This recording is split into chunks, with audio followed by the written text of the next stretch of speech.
The sun beat down over the fields, yet silence hung heavy in the air. Deep in the swamp, a giant shadow lay half buried. An elephant, one of the jungle's most powerful creatures, was trapped, helpless, sinking deeper with every passing hour. Its massive legs were locked in thick mud, its body exhausted from struggling, and its eyes filled with despair. For 3 long days, the jungle's gentle giant cried out for help, and with each sunrise, the danger grew worse. Predators circled at a distance. Buzzards wheeled in the sky, waiting. The smell of weakness traveled across the forest. The mud clung tighter, pulling the elephant down inch by inch. No creature dared to come close, no one, except the villagers. News spread quickly. Dozens of men, women, and children rushed to the swamp. For them, the elephant was not just an animal, it was family. Their ancestors had lived beside these giants for generations, and now, when one was in desperate need, turning away was not an option. But saving a 5-ton creature stuck in mud was no simple task. The villagers tied ropes around their waists, waded chest deep into the muck, and tried to pull with all their strength. The ropes snapped. The elephant roared, thrashing in panic, sinking deeper. Time was running out. If the mud didn't claim him, hunger and exhaustion surely would. Still, the villagers refused to give up. Day 1 passed with nothing but failure and fatigue. Day 2 brought storms, heavy rain soaking the ground, making the swamp even deadlier. Some villagers wanted to stop. It was too dangerous, they said, but the cries of the elephant tore through the night, a sound so heartbreaking it refused to let them rest. By the 3rd day, the villagers were exhausted, blistered, bruised, yet more determined than ever. They gathered tools, wooden planks, shovels, even tractors. They formed human chains, one pulling after another, refusing to let go. The elephant, though weak, seemed to sense their determination. Whenever the ropes tightened, it gave one final push, fighting alongside the people who refused to abandon it. Hours turned into an unending battle. Mud splashed. Ropes cut into hands. The ground shook under the weight of the struggle. Each moment was filled with suspense. Would the ropes snap again? Would the mud win? Or would the courage of humans overcome the swamp's grip? And then it happened. With one thunderous heave, the elephant's body lifted free. The villagers cheered, tears mixing with sweat, as the giant stumbled out of the mud and onto solid ground. For 3 days it had been trapped, facing certain death. But now, against all odds, it stood tall once again. The elephant lifted its trunk high into the sky, releasing a cry that echoed through the fields. It wasn't just relief, it was gratitude. The villagers stood silently, overwhelmed, knowing they had witnessed something far greater than a rescue. They had witnessed the power of unity, the bond between humans and nature, between compassion and survival. From that day, the villagers' story spread far and wide. Travelers spoke of a community that risked everything to save a life. Children grew up learning not about strength or fear, but about courage, sacrifice, and love. Because in that swamp, the elephant taught a lesson no words could capture.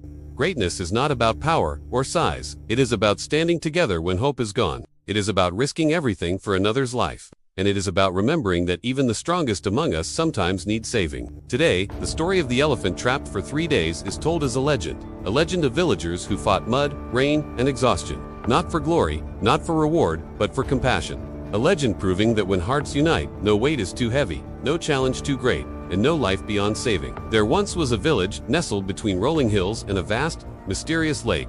The villagers lived simple lives, their days filled with the rhythm of nature, their nights with tales of folklore. Yet their peaceful existence held a secret, a truth whispered only in hushed tones, never spoken aloud. Their world was governed by an unspoken law, a pact made with the very essence of the lake. It forbade them from ever venturing into its depths, from ever disturbing the secrets hidden beneath its placid surface. The lake was not just a part of their landscape, it was their lifeblood, their protector, and their curse. For as long as anyone could remember, the lake had kept them safe. It repelled invaders, shielded them from harm. In return, the villagers offered their respect and obedience. They believed the lake was alive, its waters brimming with ancient wisdom and untold power. To defy this belief was to invite disaster, to risk the wrath of the lake itself. Yet curiosity, like a persistent weed, can choke the roots of caution. For young Ilara, the lake was not just a boundary, it was a mystery waiting to be unraveled. As she grew, her thirst for knowledge grew, too. She pored over ancient texts, seeking answers, finding only warnings. The elders, with their tales of supernatural forces and vengeful spirits, only fueled her desire to explore. When Ilara turned 18, her thirst for adventure outweighed her fear. Ignoring the warnings, she borrowed her father's boat and set off into the forbidden waters. The wind was her only companion, the setting sun her guide. As the light faded, leaving her in darkness, the true nature of the lake began to reveal itself. It wasn't just water she was navigating. The lake was a labyrinth of shifting currents, whispering secrets. Strange lights flickered in the distance, beckoning her forward. Fear tugged at her heart, yet curiosity was a stronger current. Suddenly, the boat struck something. Elara cried out, bracing for impact. But instead of rocks or wood, her boat hit air. Startled, she looked down to see a gigantic eye staring back at her. Panic seized her. She had heard tales of the lake guardians, mythical creatures that protected the lake's secrets, but she hadn't believed them. Now, face to face with this mythical being, fear threatened to engulf her. The guardian, sensing her fear, rose further, revealing a face etched with wisdom and sorrow. Its voice, when it spoke, echoed with the weight of ages. "Why have you trespassed, child?"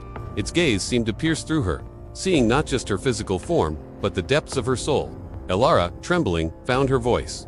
"I am sorry," she whispered. Her earlier bravado vanished. "I only wanted to understand."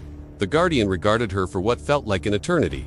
Then slowly, majestically, it submerged back into the lake, leaving Elara alone in the darkness. As the first rays of dawn touched the lake, Elara returned to shore, forever changed. She had glimpsed the heart of her world, faced the guardian of its secrets, and survived. The villagers, upon hearing her tale, were both awestruck and fearful. Elara, once their curious young woman, was now a living testament to their world's wonders and dangers. Years passed. Elara, now a respected elder herself, continued to share her story.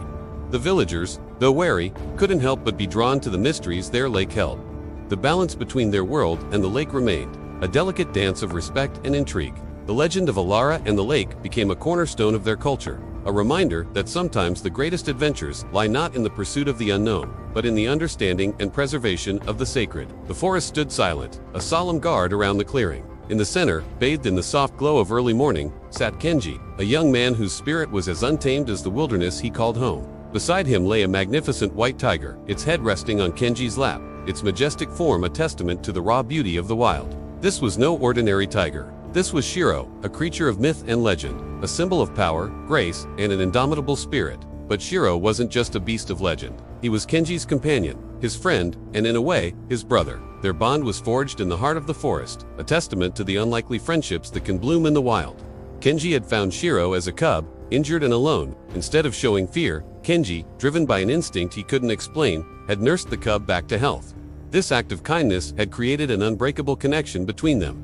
As Shiro grew, so did their bond. They hunted together, shared their meals, and slept under the star-studded sky. The forest, their home, their lives intertwined in a harmony that defied the boundaries of species. Yet their idyllic existence was not to last. Whispers of a white tiger stalking the forest reached the ears of Lord Aki, a man consumed by greed and power. To him, Shiro represented not just a magnificent creature, but a source of unimaginable power. He wanted to capture Shiro, not to understand or respect the tiger, but to exploit and control. Kenji, upon hearing of Akio's plans, knew he had to act. He understood Shiro better than anyone. He knew the tiger's strength, its ferocity, and most importantly, its heart. So Kenji decided to embark on a journey to find the legendary Tiger Lord, mythical being, said to possess the wisdom and power over all tigers. The journey was fraught with peril, testing Kenji's endurance, his courage, and his resolve.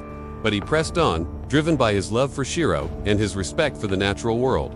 Finally, after weeks of arduous travel, Kenji stood before a magnificent waterfall, the rumored home of the Tiger Lord. As the water cascaded down the rocks, a majestic tiger emerged, its eyes glowing with ancient wisdom.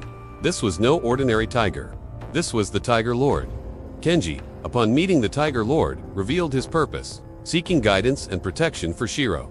The Tiger Lord, impressed by Kenji's dedication and love for the white tiger, agreed to help. With the Tiger Lord's aid, Kenji returned to his forest, ready to face Aki. The confrontation was intense, a clash between Akio's greed and Kenji's love for his friend.